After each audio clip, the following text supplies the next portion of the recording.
Okay, so our last report from the RCN group is from Dr. Donna Cordell from the University of Technology in Sydney, Australia.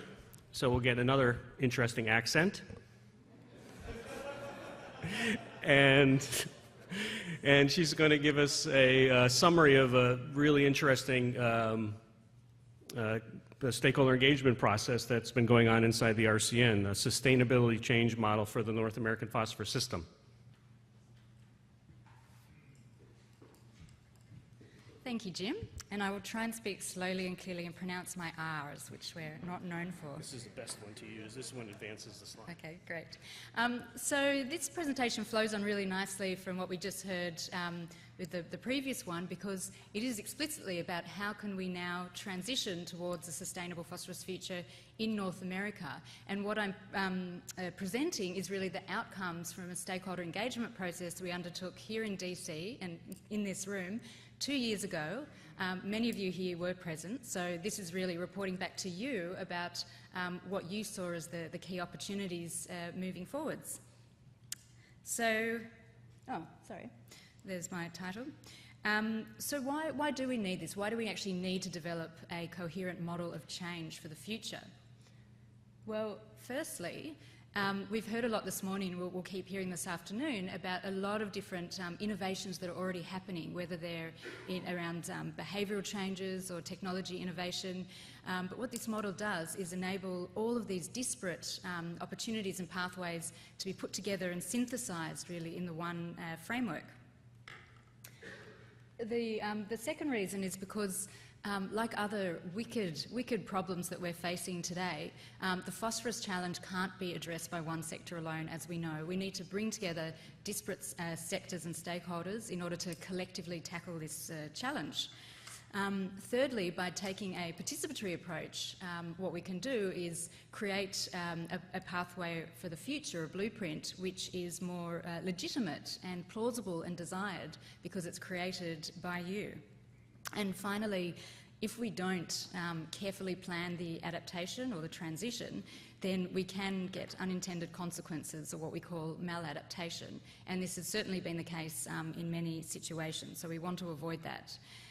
As I mentioned, we undertook this piece of work through a stakeholder engagement process here 2 years ago, firstly through the inaugural Sustainable Phosphorus Alliance board meeting, and then the stakeholder and researcher event the next day, and with researchers following that process. So ultimately what we were trying to do is allow stakeholders and researchers to really articulate your priorities and perspectives, so that we can then synthesise that into a coherent model for change for the future. So when I talk about this model of change, what do I mean? Well, here's a very simple diagram which has been used particularly by my colleague Brent Jacobs in Australia, working with stakeholders from farmers and land managers through to governments. And it's actually quite simple but quite powerful. And so what you have here on the left is the current practice, business as usual.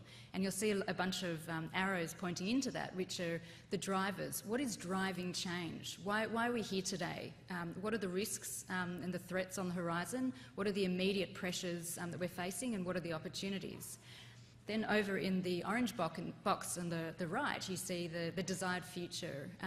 What do we want that future to look like? And we've got a 25-year timeline here. So in 2040, what does a sustainable phosphorus future look like for, in this case, North America and for phosphorus? But this model can be used in any sector, for energy, for water, and at any scale. The important bit comes in the middle, the transition pathways, which we heard a little bit about from the previous presentation. So how do we get from where we are now to where we want to go? And what's already happening? Where are the pockets of innovation? And there's many of you in the room who are responsible for some of those innovations that are already happening. What further steps need to happen? Who needs to be involved? By when? What are some of the enablers that will help facilitate some of these along the future? And what are the barriers we're facing? And some of those are coming from other sectors. For example, they could be around climate change, which presents both a risk and an opportunity for climate mitigation and adaptation, which can help phosphorus along too. So this is the result of all your good work that we've synthesised, and you can't read the tiny print, that's okay. There are a few copies on your table of this diagram, so have a little look at those. But what I'm going to do now is just give a few little examples from each of those, and we have a paper that we can circulate later on to you, so you can read it in detail. But roughly speaking, moving through that. So firstly, the transformed future system that stakeholders identified was firstly that the need for integration between all sectors, and again this relates to the idea of space, because innovation and emergence often happen at the spaces between sectors, between ideas, between paradigms and disciplines. So in terms of communication, in terms of coordination and collaboration. The future also has a circular economy where almost 100% of phosphorus is recycled, and wastewater utilities are profitable resource factories. The future of phosphorus has effective governance where phosphorus is a strategic priority, and technologies and practices are supported by a range of policy instruments from regulation, monitoring, certification, incentives and nutrient trading, which we heard about this morning. And there's also greater responsibility for the downstream social and environmental impacts or costs that are shared more equally between all players, including upstream the producers of phosphorus. So now moving to what's the current situation, where are we now? Stakeholders described a number of different aspects, including, as we know, we have a linear flow of phosphorus with significant waste as a result and impacts. We have policy silos with some competing agendas between different sectors and how they manage different resources. The stakeholders noted that some utilities are risk averse in that they're conservative in relation to technology adoption. They noted some of the key drivers or pressures on the current system relate to the decline in water quality, which is obviously a big reason that we're here, and the threat of regulation as well, such as the legal precedent that was set when manure over-application was ruled as a pollution threat under the Clean Water Act. And finally, the emerging business risks for supply chain stakeholders, and these can be in relation to global market prices and supply of phosphate, leading to potential disruptions or price spikes like we saw in 2008, further exacerbated by the closure of the Canadian phosphate mine, which was highlighted. So now the juicy bit, the transition pathways, getting there. So pockets of existing innovation were identified in addition to what we need to do for the future. So around policy and regulations, there was a need for fixing operational holes and the need for evidence-based policy and regulation. Some examples of what's already happened was the Ohio Senate bill, which prevents the use of applying manure and fertilisers on frozen soils. In relation to technology and innovation, stakeholders stressed a need for a pipeline approach from incubation right through to market, and again some identified where progress has already been made, in some cases facilitated by the Water, Environment and Reuse Foundation, which is investing significantly in innovation driven by the membership, which are the utilities, water utilities. In terms of economics and markets, the need for a clear value proposition, and we heard a great presentation and proposition about that from Brooke this morning, and that bioenergy could be one of the key drivers for nutrient recovery among that, so the energy value in that. In terms of what might be enabling or hindering some of these transformations, examples, regulatory barriers came up a lot, and also lag times, which we heard a bit from Mike this morning, the lag between where and when the problem occurs and where and when it's felt and by whom. There was also identified a lack of potential capital investment in, say, phosphorus recovery technology, that it might be locked up in Silicon Valley in the IT sector. But equally there might be enablers. So there's a growing interest in healthy food and diets and organics, whatnot, and that could be a driver or enabler of, say, recycled phosphorus.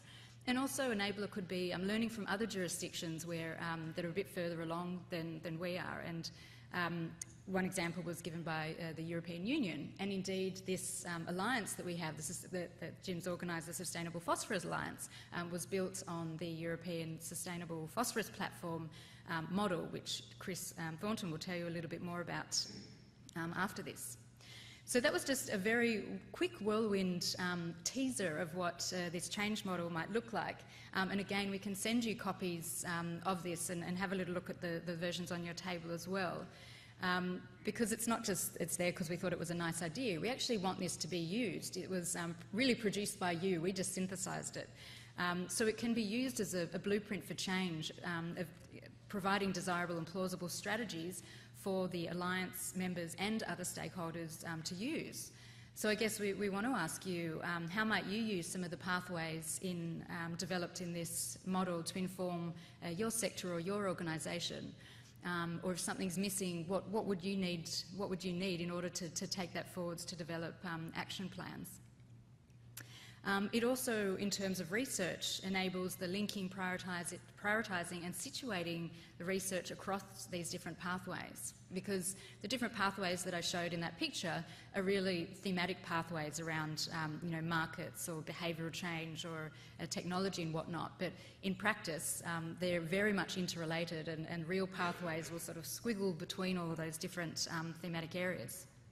It can also be used for broader engagement. So there's many important stakeholders in North America in the phosphorus cycle who are not here today. So it could be used to engage those stakeholders, to bring them into the action arena, or at least the Sustainable Phosphorus Alliance. And finally, it can be used to monitor progress towards phosphorus sustainability. So that is all I had. So thank you very much, and I hope you understood my accent.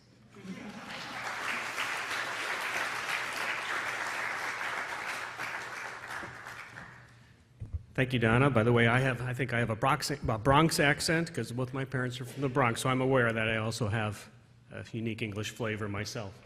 So we have time for questions for Donna about the transition pathway. And again, it's interesting to note that this was sort of generated by the participants who came to this event 2 years ago. So we listened, we took all that into account and produced this synthetic product, which we're sharing with you today. Yes, sir. Glad to hear you're from the Bronx, Jim. So am I. So we both have lots of ideas, speaking of ours. And Dana, it's so good to actually meet and hear of you in person. It was back in 2011 when I first presented on some novel nutrient recovery technology involving nanotechnology. I displayed your peak phosphorus curve. And I still do it today, although it's no longer true that we're going to run out of phosphorus by 2033, which interestingly, WEFTEC, that became the mantra of WEFTEC that year, thanks to your peak phosphorus curve. So do you have any plans on updating that curve with new production and demand data?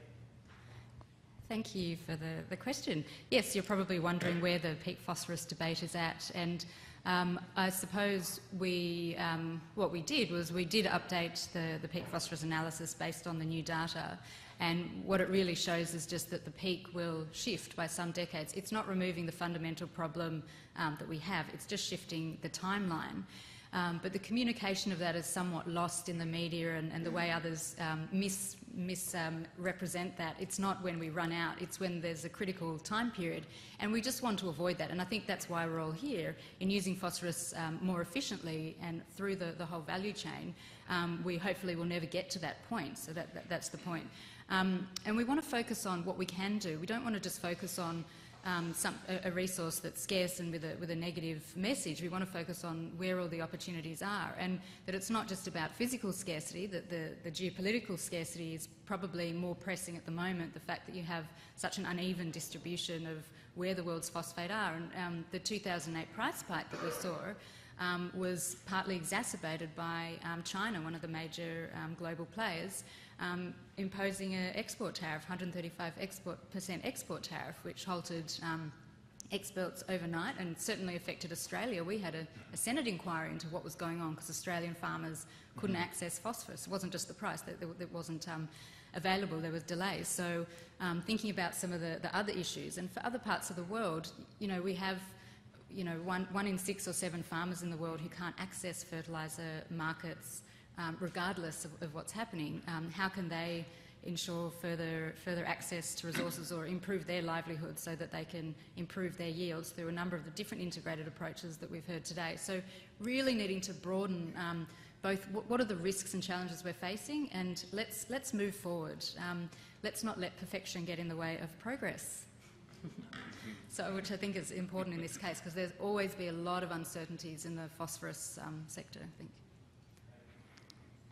Tom Brolson, the International Plant Nutrition Institute. Donna, great presentation, and I like that whole list of stakeholder priorities, but one of them stood out to me as almost a perfection getting in the way of progress sort of thing. It seemed a lot of the priorities were written in more or less general terms, but the one that was specific was 100% recycling by 2040. And how is that a rational goal for most stakeholders, considering that even if we go to 50% recycling, the reserves that are known and economically extractable today should last us 100 years or more? Do you know what? I completely agree with you, and that data wasn't for me. It was from some of the members, of this audience and other stakeholders. And I agree, we need to challenge that. Is it appropriate to have 100%? And I think we can aim towards, we need to think about the optimal points and the trade-offs, and we've heard about trade-offs with, the energy costs as well, and the capital costs, and all the potential benefits in terms of co-products and services. So I think we need to take a much more integrated approach to look at where is it appropriate. We know we need significant recovery, but I also agree. I don't know if anyone in the audience who was here 2 years ago who has a strong opinion about that 100% figure, or whether that came from them. Tom, just a comment on that. We're working on a project called Waste Not to convert urban waste to feeds and fertilizer and such, and in some ways they're making a lot of progress with that. And I could see, in cities, especially in agricultural regions like Minnesota, doing that conversion. It doesn't seem, maybe not 100%, but 80% or so. This young woman just started next to me. Just started at the University of Minnesota, is working on incinerated biosolids for use as fertilizer, and we're now feeding swine feedstocks made from urban food waste and stuff. And it doesn't seem at all unfeasible that we could be doing, at least for the urban side, recycling this back to agriculture fairly quickly. And a lot of work on here, and other people here are working on manure, concentrating the phosphorus in manure in various ways. So. Okay, so I was just to interject, many of us were together in Kunming this past summer at the International Phosphorus Summit on the same point, and I proposed, Dave Akari and I proposed something we call the Kunming Wager. And the terms of the Kunming Wager are that in 2050, I think the percentage was, Dave, do you remember, 25% of the phosphorus supply will be recycled, and all the participants were asked to bet on the yes side or the no side. And I think it went 3-1 in favor that we can do that, but there was 1/4 of the room that said no, and that was not 100%. That was just 25% recycled sources. So in any case, I actually have the original pencil and notebook version of the SIG, everyone who signed, and maybe I'll pass it around again and see who wants to take the wager in this group. But in any case, fascinating, Donna, for your presentation. We're going to move on to our next talk now.